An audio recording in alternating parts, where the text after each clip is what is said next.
মা, তুমি কিছু বলছো না? তুমি চুপ করে আছো, তুমি কেন কিছু বলছো না মা?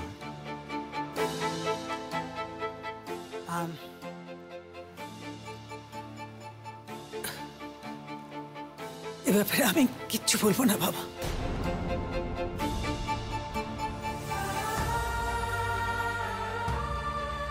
তবে হ্যাঁ, দেখ রোদ, তুই তোর জীবনে যখন যা সিদ্ধান্ত নিবি, তুই যা করবি, আমি তোর পাশে আছি, শুধু এটুকু মনে রাখিস।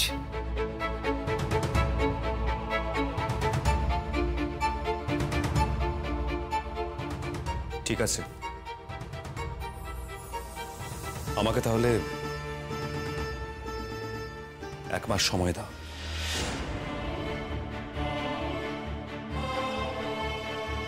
1 মাস? মানে 1 মাস একটু বেশি হয়ে যাবে না রোদ্দুর? আরে রোদ্দুর, 1 মাসটা অনেক বেশি সময় হয়ে যাচ্ছে। দেখ, ময়না কি চাইছে না চাইছে সেটা আমরা কয়েকদিনই বুঝে যাব। তুই বরং 15 দিন সময় নে। ঠিক, তাতে বোঝা যাবে ময়না 1 পা এগোলো কিনা, তখন না হয় ভাবা যাবে।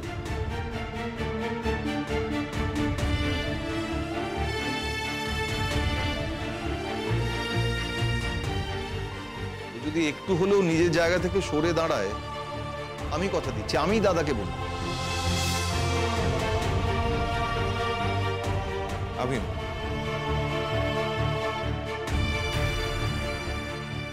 তারপরও যদি ময়না নিজের সিদ্ধান্তে অটল থাকে, তাহলে কিন্তু রোজ এই সম্পর্ক থেকে বেরিয়ে আসতে হবে।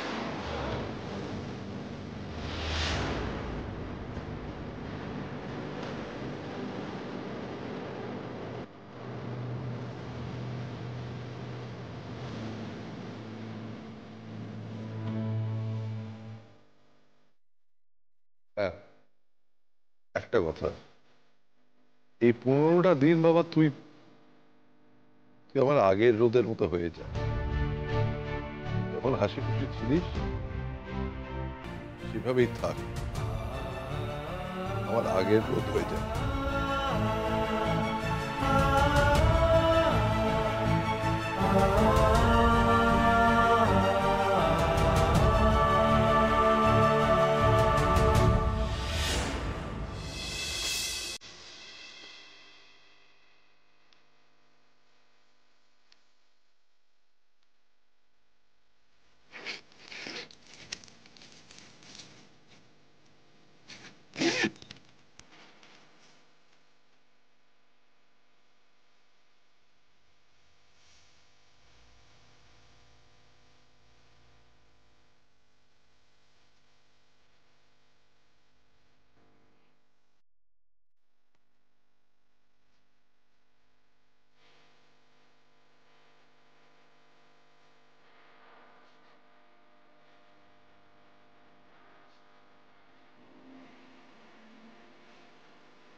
ওয়াও,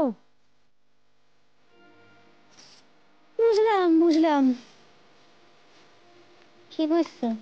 বুঝলাম ভালোবাসা অটুট। কি করতেছো তুমি? যাও তো, ক্যারি অন ক্যারি অন।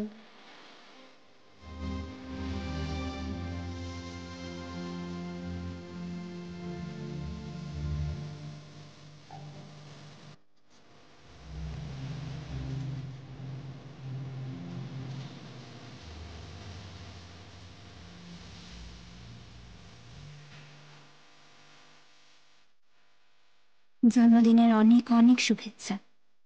ভগবানের কাছে প্রার্থনা করি আপনাকে যেন ভালো রাখে, ভালো থাক, সুখী হন। ময়না।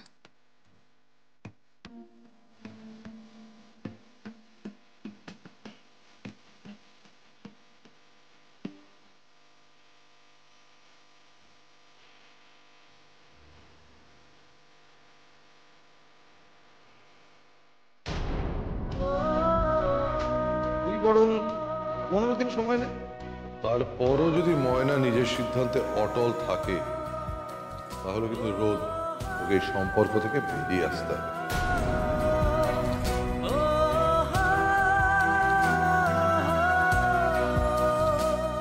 বলে তো দিলাম 15 দিন।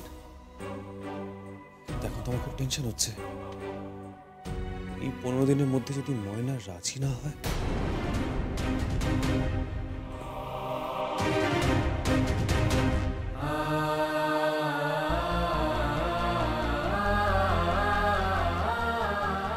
আমি তো ময়নাকে কোনোদিন জোর করিনি। যদি জোর করি তাহলে কি ও না করবে?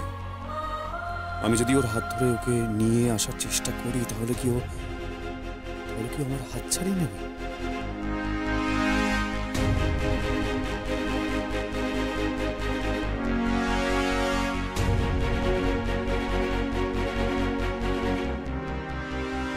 না না না, মুখে অনেক বলেছি, হয়তো ও চাইছে আমি ওকে জোর করি।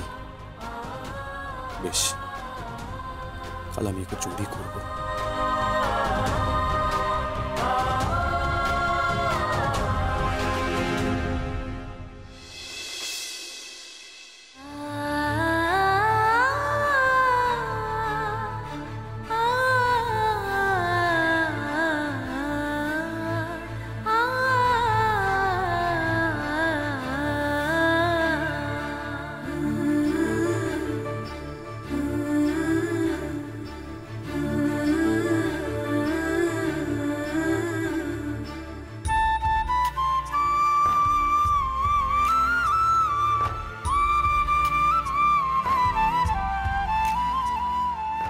আফসোস তো আমার এখন হচ্ছে ময়না, যে মায়ের কথা রাজি হয়ে আমি তোমায় বিয়ে করেছি।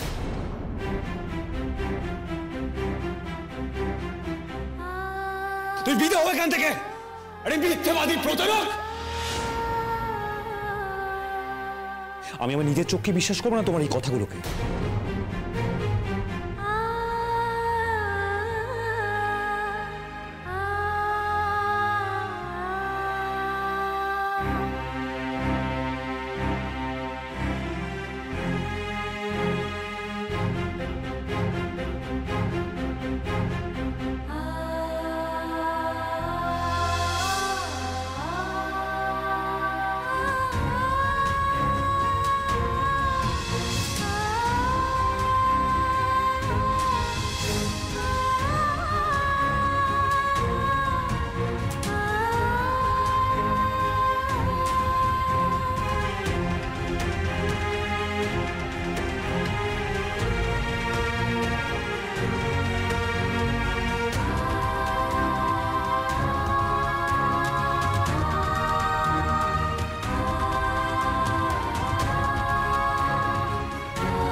ধানসিঁড়ি, হ্যাঁ ধানসিঁড়ি, হ্যাঁ ক, তোমার ফোন।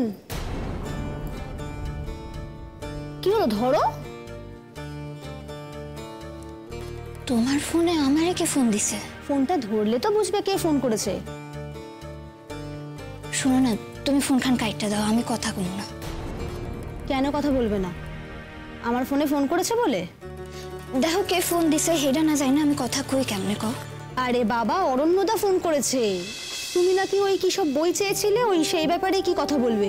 হ হ তাই তো, আমিও না তাই ভাবতেছি তোমার ফোনে আবার আমাকে ফোন দিল। হ হ্যালো, হ হ হ আমি আইস কলেজে আইতেছি। ও হ হ হ ওই বইগুলো তো হ তুমি লইয়া এসো আজকে, আমি লইয়া লইব, ঠিক আছে? এই তো আমি বাইরে হইতেছি। হ হ হ ঠিক আছে, আসো আসো। উনি ফোন করে কইতেছেন যে আমি আজ যাবো কিনা। আজ উনি তাহলে বইগুলো দিয়ে দেবেন, আর কিছু না। ফোনটা ধরছিলে না কেন? তুমি কি ভেবেছিলে ডক্টর দাশগুপ্ত ফোন করেছেন?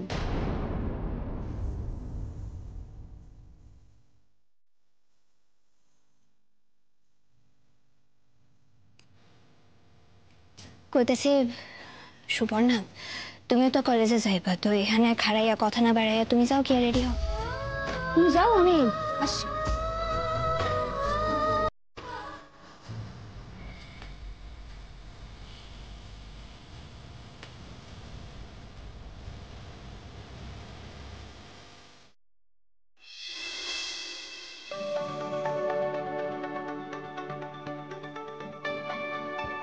ময়না, আমি তোমার কোনো কথা শুনবো না, তোমাকে যেতেই হবে। আমি না না এই ভাই বললে তো হবে না, একটু সফট, ভালো করে বলতে হবে। ময়না,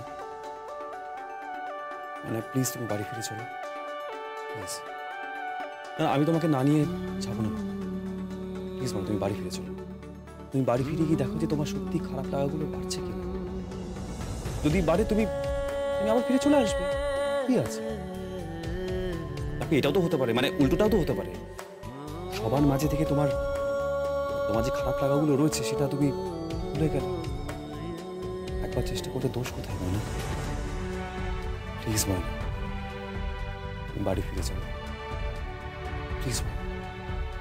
হ্যাঁ এটাই বলবো, ময়নাকে একবার বাড়িতে ফিরিয়ে আনতে পারলেই আশা করি সব ঠিক হয়ে যাবে, সব ঠিক হয়ে যাবে।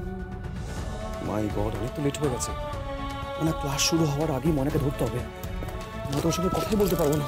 তাড়াতাড়ি যাই। ঠিক আছে, ওকে ওকে। মালবিকা, মালবিকা, কি হয়েছে বলো?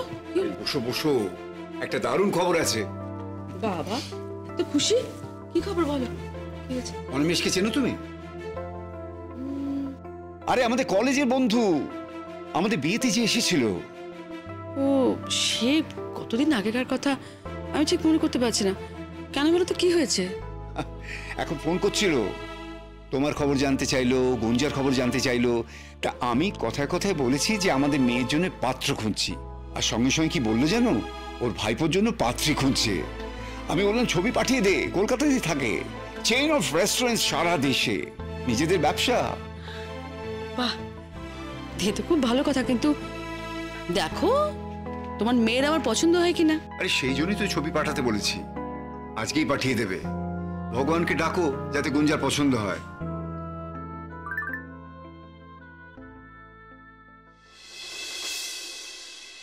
কার গিফট কিনছি বলো তো গুঞ্জা? গিফট কিনছে গুঞ্জা? হ্যাঁ। ওই আমি তো কিছু জানি না, আমাকে তো কিছু বলেনি। ও তুমি কি তোমার কার্ডটা ওকে দিয়ে দিয়েছো নাকি? তো একবার চেক করো কত টাকা জিনিস কিনেছে, একবার দেখো। থাক থাক, ওসব দেখার দরকার নেই। দেখার দরকার নেই মানে কি? মানে তুমি না ওকে একদম স্পয়েল করবে না তো, অনেক করেছো। দাও তো আমাকে, দাও আমাকে দেখি। আরে থাক না। আরে দাও না, তুমি কি করো না। ৮০,০০০ টাকা? ৮০,০০০ টাকা কি গিফট কিনলো? সোনার দোকান দেখতেই তো পাচ্ছ। কোন বন্ধু যে সোনা গিফট করবে? সেই বন্ধু নয় তো যার বিয়ের সামনে, হয়তো ওর জন্য গিফট কিনছে। তোমার জন্য, জানো তো, তোমার জন্য আজকে মেয়েটার এই অবস্থা হয়েছে। শুধু খরচা খরচা খরচা। রাগ করছো কেন? করুক না। আর কটা দিন বলো তো, বিয়ে করতে যখন রাজি হয়েছে, বিয়ে তো হবেই, আর ছেড়ে চলে যাবে তো আমাদের কাছ থেকে। সেটাই তো চিন্তার। এই যে খরচার অভ্যেসটা হয়ে গেছে না, এটাও তো সঙ্গে সঙ্গেই যাবে। শ্বশুর বাড়িতে গিয়ে যদি এরকম করে তাহলে কি হবে বলো তো? কেন করবে? ওর বাবা থাকতে আমি ওকে আমার কার্ডটা দিয়ে দেবো আর বলবো যা খুশি কিনে নিবি, বরের কাছে চাইবি না। করো করো, আরো স্পয়েল করো। একটাই তো মেয়ে। আমি তো সেই জন্যই বলছি, ওকে একটু বোঝাও না তুমি। ঠিক আছে, আমি ওকে বোঝাবো, কিন্তু তুমি এই নিয়ে ওকে কিছু বলো না। আর কটা দিনই বা থাকবে আমাদের কাছে ঠিক নেই। আমি না ওর মুখ ভার দেখতে চাই না।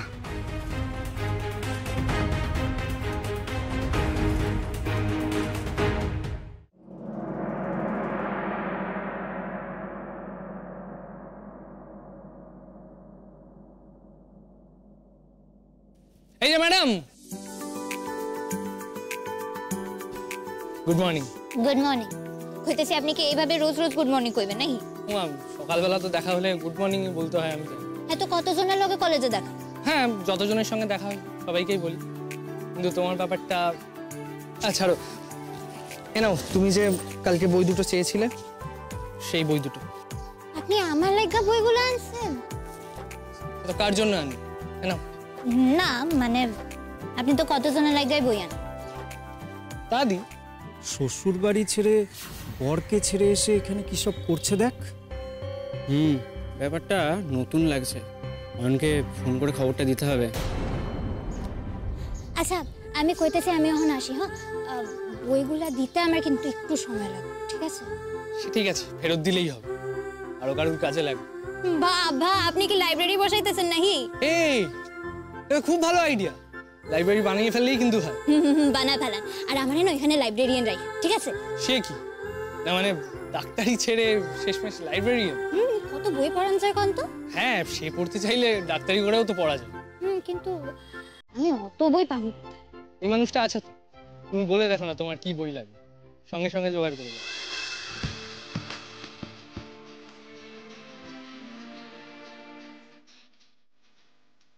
এটা কি লেখা? তো দেখি, তো দেখি। এই যে, আরে এটা কিছু না, দাও কেটে দিই। না না না না, কাটবেন না। আগে কোন এটা কি লেখা?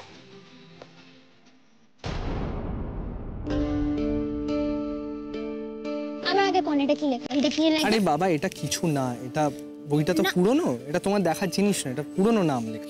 এটা কিন্তু কারণ নাম লেখা আছে, এটা কিন্তু আমি স্পষ্ট বুঝতে পারতেছি, ঠিক আছে? হ্যাঁ, আমার কাও কার লেখা? নামটা লেখা আছে, কিন্তু এটা কিছু তো একটা ব্যাপার আছে।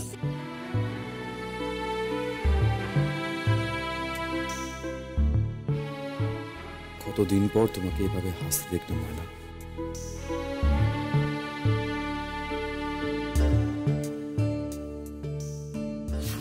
অনন্য? আরে ওই যে 4th ইয়ারের, তোর মনে আছে আমাদের ক্রিকেট টিমের ক্যাপ্টেন ছিল? হ্যাঁ হ্যাঁ, মনে পড়েছে। তার সঙ্গে ধানসিঁড়ি হঠাৎ হঠাৎ কেন জানি না, বাট দুজনের কিন্তু খুব পীড়িত হয়েছে। আর হেসে হেসে কথা বলছে, বই এনে দিয়েছে, মনে হয় যেন পুরো দায়িত্বই নিয়ে নিয়েছে। ভালোই আছে, শ্বশুর বাড়ি ছেড়ে কলেজে এসে। ও, তোকে তো আর একটা বড় খবরই দেওয়া হয়নি। আরে ওর বর ডক্টর দাশগুপ্ত, ও তো এখন এই কলেজে। মানে প্রফেসর সিনের জায়গায় এসেছে, ক্লাস নিচ্ছে। আচ্ছা, বর পড়াচ্ছে, বউ পড়ছে, আবার একজন ওকে বই সাপ্লাই দিচ্ছে। বেশ সুন্দর।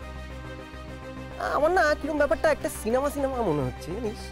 তোরা নজর রাখ, সত্যি ওদের মধ্যে কোনো ব্যাপার তৈরি হচ্ছে কিনা।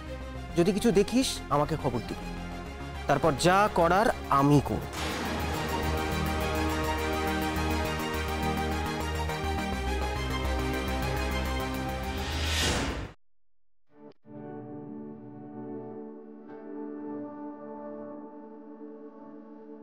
Good morning doctor Dasgupta. Good morning. Good morning.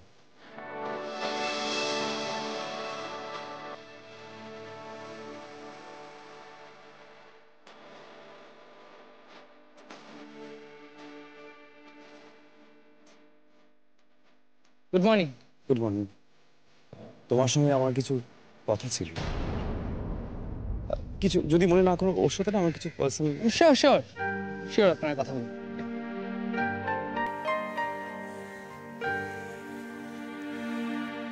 ওগুলো কি বই দেখবো?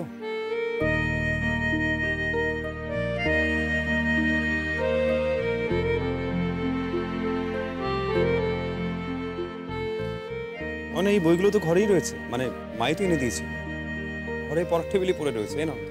হুম, জানি। তাহলে কিনতে গেলে কেন? না, কিনি নাই। আমি অরণ্য বাবুরে কইছিলাম, উনি আমার লাগা আইনা দিছে। তো আমার কাছে চাইতে পারতে, আমি নিয়ে আসতাম। দেখো ময়না, তোমার আমার উপর রাগ থাকতে পারে, কিন্তু বইয়ের উপর তো রাগ করার কোনো মানে নেই, তাই না? যে বইগুলো অলরেডি তোমার কাছে রয়েছে, তুমি আবার অন্যের কাছে চাইতে কেন গেলে? আমাকে বলতে পারতে, আমি নিয়ে আসতাম। আপনি কি সব কথা কইতে এখানে আইছেন? না ময়না, আমি তোমাকে অন্য কথা বলার জন্য এসেছি। কইতেছি আমার ক্লাস শুরু হয়েছে, আমি আইতেছি। ময়না,